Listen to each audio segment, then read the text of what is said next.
مسجد میں اسلام چاہیے اور مارکیٹ میں نہیں چاہیے. اول کا نمازی ہوں میں اور مارکیٹ میں میرا تعارف یہ ہے کہ سب سے بڑا ظالم اور جھوٹ بولنے والا ہوں میں. تو اللہ کے بندے جو اس راستے میں چلتے ہیں انہیں کھونے کا حوصلہ رکھنا پڑتا ہے. بعض صحابہ تو دنیا سے کس حال میں گئے؟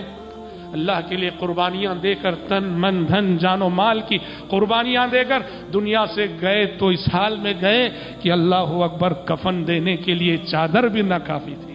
نہ کافی چادر اور اتنی چھوٹی چادر کہ اگر سر ڈھانک دے تو پیر ظاہر ہو جائیں اور پیروں پہ اگر ڈھانکی جائے تو سر کھل جائے. پیارے نبی نے کہا ایسا کرو کہ چادر سے ان کے سر کو ڈھانک دو اور رہے پیر کو ازغر گھاس کے ذریعے سے ڈھانک دو.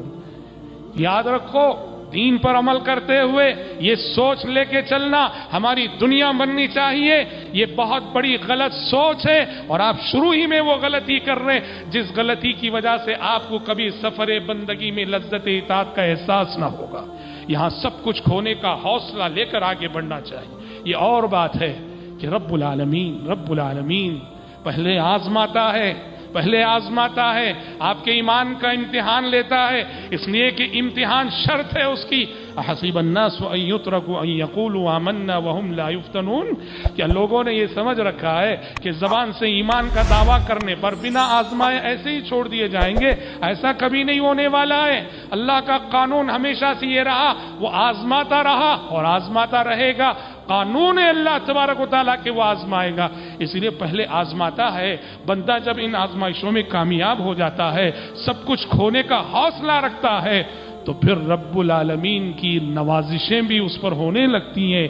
بعد میں اللہ نوازتا بھی ہے، رزق کے دروازے ان پر کھولتا بھی ہے، اور آخرت سے پہلے دنیا میں بھی اللہ بہت کچھ دیتا ہے. لیکن اس کے لیے پہلے آپ کو اپنی قربانی کا ثبوت دینا پڑے گا، کھونے کا حوصلہ رکھنا پڑے گا.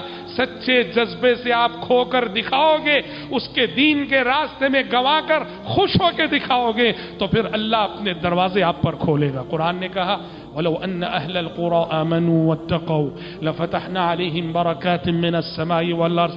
اگر شہر والے، بستی والے ایمان لا لیں، تقوی کی زندگی اپنا لیں، ان کا اجتماعی کردار ایمان اور عمل صالح کا ہو جائے، آسمان سے ہم برکتوں کے دروازے کھول دیں گے ان پر. اہل کتاب کے سلسلے میں اللہ نے کہا، یہود و نصارہ کے سلسلے میں وَلَوْ أَنَّهُمْ أَقَامُوا التَّوْرَاةَ وَالْإِنجِيلَ وَمَا أُنزِلَ إِلَيْهِمْ مِنْ رَبِّهِمْ لَأَكَلُوا مِنْ فَوْقِهِمْ وَمِنْ تَحْتِ أَرْجُلِهِمْ. یہ اہل کتاب، یہ یہود، یہ نصارہ، یہ اگر آسمانی تعلیمات کا لحاظ رکھے ہوتے، یہودی اپنے زمانے میں توریت پہ عمل کیے ہوتے، عیسائی اپنے زمانے میں کما حقہ انجیل پہ عمل کیے ہوتے، تو آسمان سے بھی رزق ملتا، زمین سے بھی رزق ملتا انہیں. اللہ پہلے آزماتا ہے اور آزمانے کے بعد پھر بندے کو دیتا بھی ہے اور نوازتا بھی ہے. حضرات، یہ پہلا غلط معیار ہے کہ اسلام پر ہم عمل کریں گے، شرط یہ ہے کہ ہماری دنیا بنے. یہ پہلی غلطی ہے ہماری سوچ میں. یہ سوچ رکھنے والا شخص کبھی لذت بندگی کو اپنی زندگی میں پا نہیں سکتا. اگر کسی کے ذہن و دماغ میں، اس کی سوچ اور فکر و خیال میں دور دور تک بھی ایسی کوئی سوچ ہے تو آج ہی وہ سوچ کو نکال دے. اسلام پر چلو، سب کچھ اللہ کے راستے میں کھونے کا حوصلہ لے کر چلو. حضرات، اسی طرح سے اسلام پر عمل کرنے کے جو غلط معیارات ہیں، غلط پیمانے ہیں، اس میں سے ایک ناقص اسلام پہ عمل کرنا، اسلام کی کچھ تعلیمات کو اپنانا، کچھ تعلیمات کو نظر انداز کرنا. اسلام کی جو اللہ تبارک و تعالیٰ نے تعلیمات دی ہیں، جہاں خواہشات کے مطابق تعلیمات رہیں عمل کیا، اور جہاں اسلام کی تعلیمات ہماری خواہشات کے خلاف ہوئی نظر انداز کر دیا. مسجد میں اسلام چاہیے اور مارکیٹ میں نہیں چاہیے. مسجد میں ہمیں اسلام چاہیے.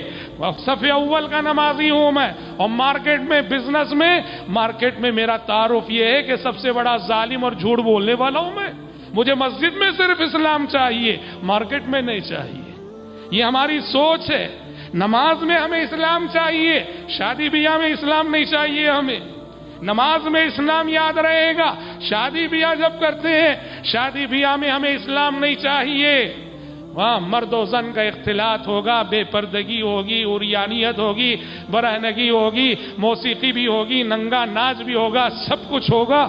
بہت سارے لوگوں کے اسلام پر عمل کرنے کا یہ غلط پیمانہ ہے کہ اسلام کی وہ تعلیمات جو من کے مطابق رہیں، خواہشات کے مطابق رہیں، اپنا لیا، اور جہاں اسلام کی تعلیمات اپنی مرضی اور خواہشات کے خلاف گئیں ٹھکرا دیا، نظر انداز کر دیا۔ اللہ نے کہا یا ایھا الذین آمنوا ادخلوا فی السلم کافہ، اے ایمان والو پورے کے پورے اسلام میں داخل ہو جاؤ، پورے کے پورے اسلام میں داخل ہو جاؤ۔ ادھورا اسلام، ناقص اسلام نہیں، اسلام کو مکمل اپنا لو۔ اسلام نام ہے عقیدے کا، اسلام نام ہے عبادات کا، اسلام نام ہے اخلاق کا، اسلام نام ہے معاشرت کا، اسلام نام ہے ایک تہذیب کا، اسلام نام ہے ایک قانون کا، اسلام نام ہے ایک نظام زندگی کا، اسلام نام ہے ایک دستور حیات کا۔ مکمل اسلام کو اپناؤ۔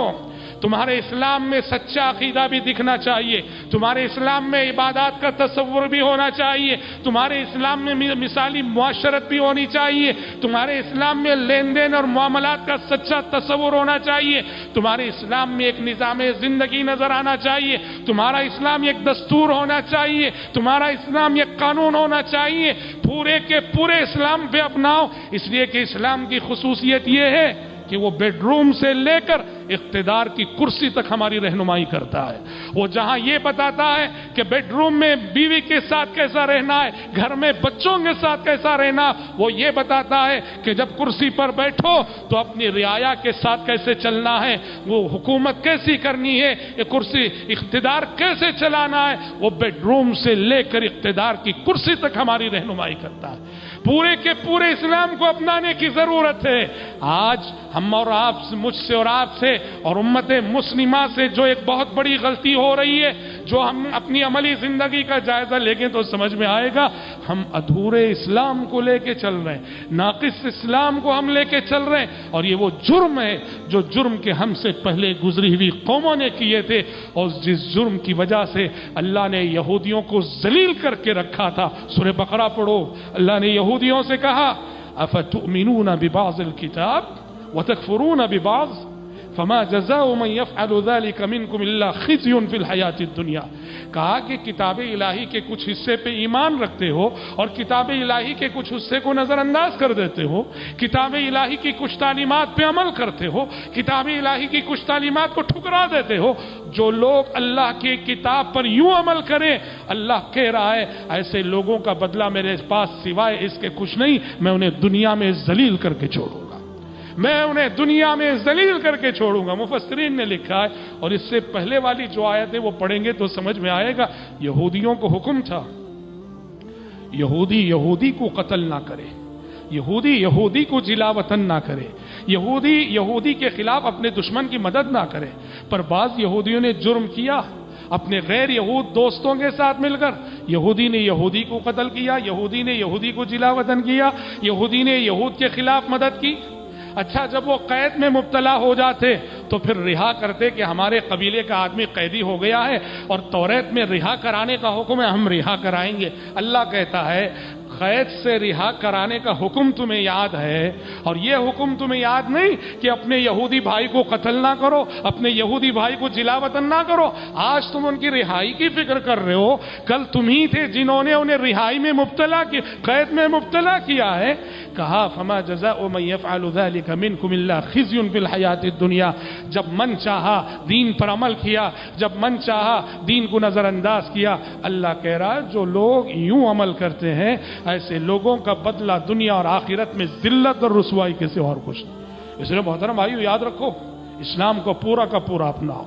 ادھورا اسلام اور ناقص اسلام جس طرح کہ آج ہمارے عمل کا معیار ہے اور ہمارے عمل کرنے کا انداز ہے، یہ اسلام کی شان میں گستاخی ہے، دین کی شان میں گستاخی ہے، کتاب الہی کی شان میں گستاخی ہے۔